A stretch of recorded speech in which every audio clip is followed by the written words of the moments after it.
Pick it up. Fuck you.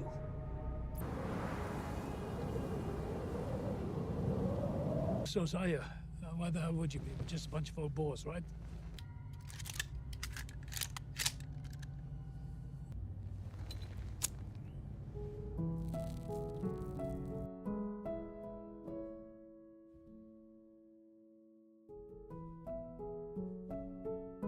The scene begins in Vancouver, Canada, where Eddie struggles with car repairs at a small neighborhood auto shop. When the repairs are finally completed, Eddie realizes that the money he has is not enough to cover the total bill. He tries to negotiate, pleading with the shop owner to let him take the car because he urgently needs to pick up his daughter from school. The shop owner, however, firmly sticks to the rules. The car cannot be released until the bill is fully paid. Eddie says, "Wednesday and Friday are your days. I will come back to get it once I am done here."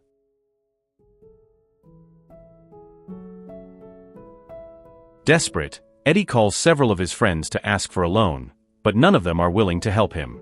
Feeling increasingly cornered, he tries his luck by buying lottery tickets, hoping for a miracle, but every single ticket turns out to be a losing one. Feeling completely trapped, Eddie's old bad habit resurfaces. He begins trying to open the doors of parked cars, not to steal the vehicles themselves, but to take any items inside that he could sell for quick cash. The first car fails. The second and third attempts also fail. Finally, he notices a black car in a public parking lot and tries its door. The door opens. Eddie climbs inside, hoping to find something valuable.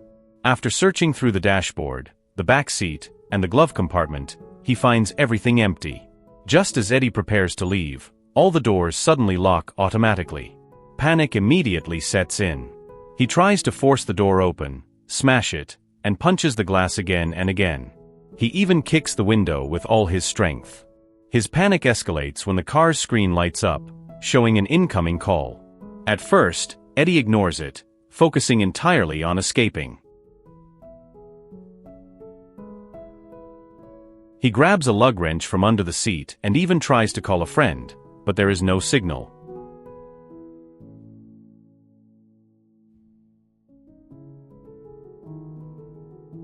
Frustrated, exhausted, and on the verge of collapse, he finally answers the call. The caller introduces himself as William. William explains that this is the 6th time his car has been broken into, and he wants to give the culprit what he considers a fair punishment. Eddie initially remains indifferent, unaware that he has walked straight into a deadly trap.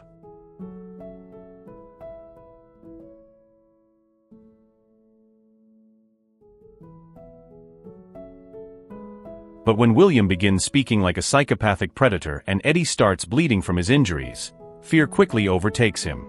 Eddie panics, apologizes repeatedly, and even offers to turn himself in to the police. However, that is not what William wants. He wants to punish Eddie in his own carefully calculated way. As Eddie's wounds grow worse, William calmly tells him not to worry because he is a doctor.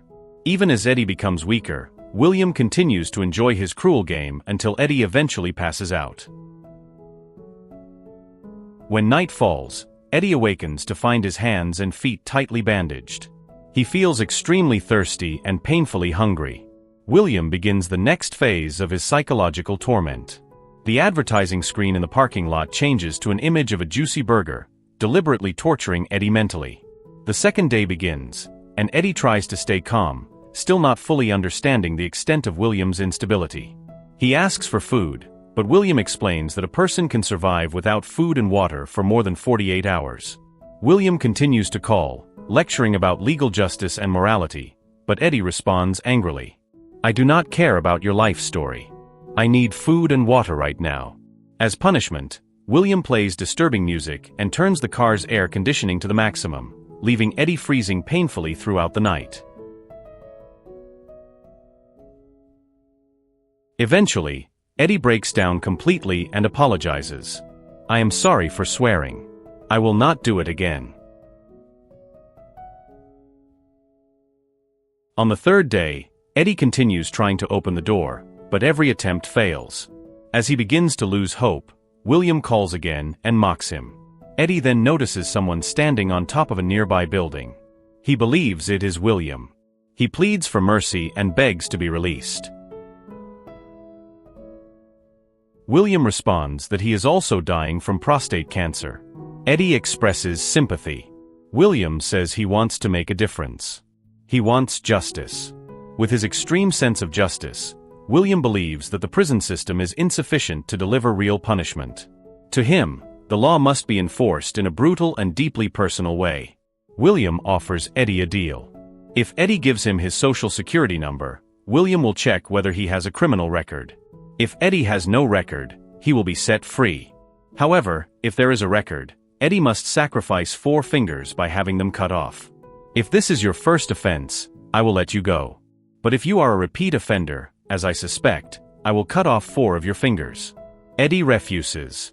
William begins to act like God himself, claiming that the rule against stealing is clear, written in holy books, and simple for anyone to follow. He insists that morality is absolute and expects obedience without question. But Eddie talks back.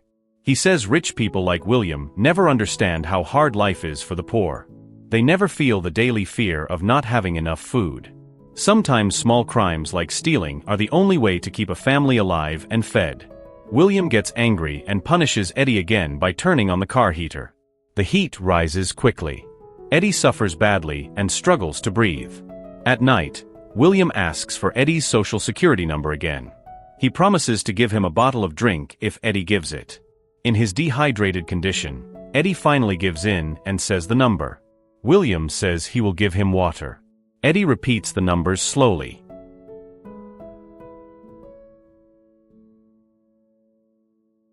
After drinking, Eddie begs for forgiveness and asks to be set free. Because of the apology, William gives Eddie a piece of bread. When Eddie takes it, he notices something unusual. He finds something that might help him escape. The key is hidden in the glove box. Later, Eddie hears William receive a phone call and leave. Eddie looks up and sees a man walking away from the car. The silence feels strange. Then Eddie checks something he had noticed earlier under the dashboard. Before touching it, he raises his finger toward the camera to see if he is still being watched. He waits for a reaction. Just before Eddie presses the red button, William starts watching again and activates the electric shock in the seat. Eddie screams in pain.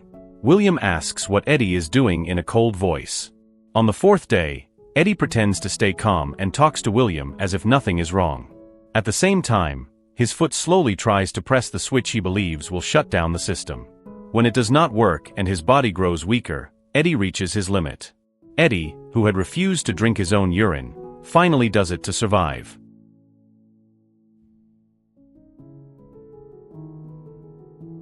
That night, Eddie feels weak, ashamed, and hopeless. He presses the car's start button just for fun, without real hope. Suddenly, the car turns on and runs like a normal vehicle. Eddie thinks about driving to the police station so the police can arrest him and end this nightmare. But it is only one of William's pranks. Before giving a harsher punishment, William wants Eddie to feel a brief moment of happiness. A false hope that makes the psychological game even deeper and more cruel. Under William's full control, the car then drives to a place where young men gather, argue, and fight. It is a gang area. A violent place where even the police no longer care to intervene. The game begins again as William shows what he calls true justice. He believes people he sees as uncivilized do not deserve to live at all. One gang member is cornered and badly injured. William starts another game. He promises that if the boy can stand up and walk, Eddie will be set free. Eddie watches with fear and disbelief. But once again, it is just a prank. William gives hope only to destroy it seconds later. Eddie feels deeply frustrated because the situation has gone far beyond anything he ever imagined.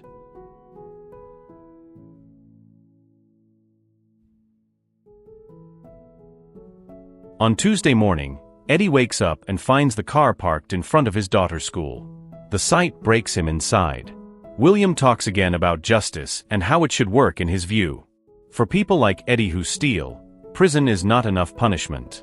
If someone steals from others, they deserve to lose something precious as well.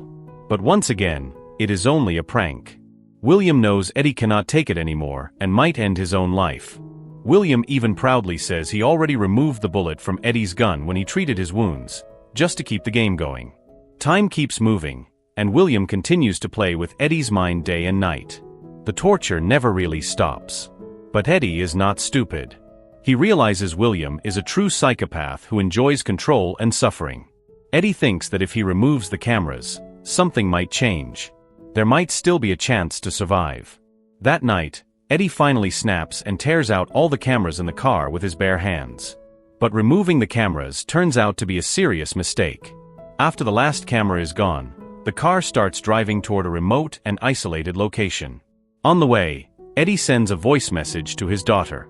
He expresses a father's deepest love, knowing his time may be running out and this might be his final goodbye.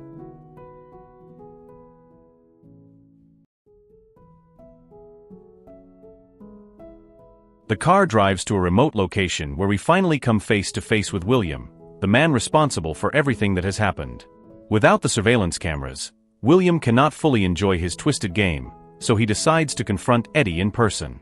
He coldly orders Eddie to behave. "I am William. You are going to behave. Zip tie your wrists." After being shocked once again, Eddie finally gives in and ties his own wrists to the metal bar beneath the seat, ensuring that he cannot move when William steps inside the car.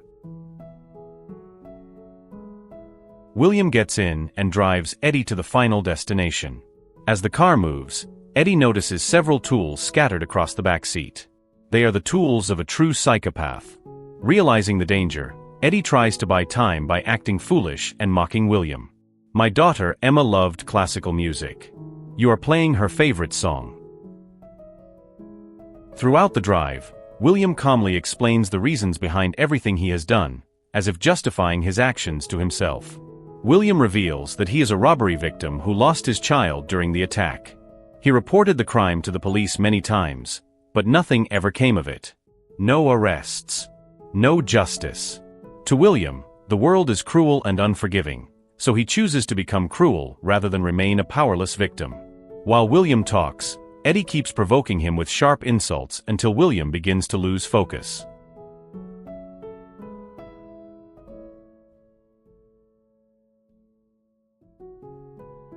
After regaining consciousness, Eddie manages to break free from his restraints and unleashes all of his suppressed rage. As he violently beats William, Eddie's phone suddenly rings. It is a clear sign that the signal has returned because the signal jammer has finally stopped working. The call is from his daughter, who is frightened after hearing the voice message Eddie sent earlier. Because of the struggle and impact, the car begins to catch fire, flames slowly spreading through the vehicle. Eddie uses the shattered rear window to escape before it is too late. He crawls out, leaving William alive but completely helpless. In the end, Eddie searches for a ride back to the city and heads straight to the repair shop. Not to retrieve his car, but to use it as collateral so he can borrow a bicycle and make it in time to pick up his daughter, and with that the story ends here. Locked shows that small choices driven by desperation can lead to consequences far beyond what we expect. The film reminds us that crime, even when done for survival, often creates a chain of harm that traps both the victim and the offender. It highlights how obsession with revenge can turn pain into cruelty instead of healing. The story also emphasizes personal responsibility, showing that suffering does not justify hurting others. In the end, true justice comes from empathy and restraint, not from playing God over another person's life.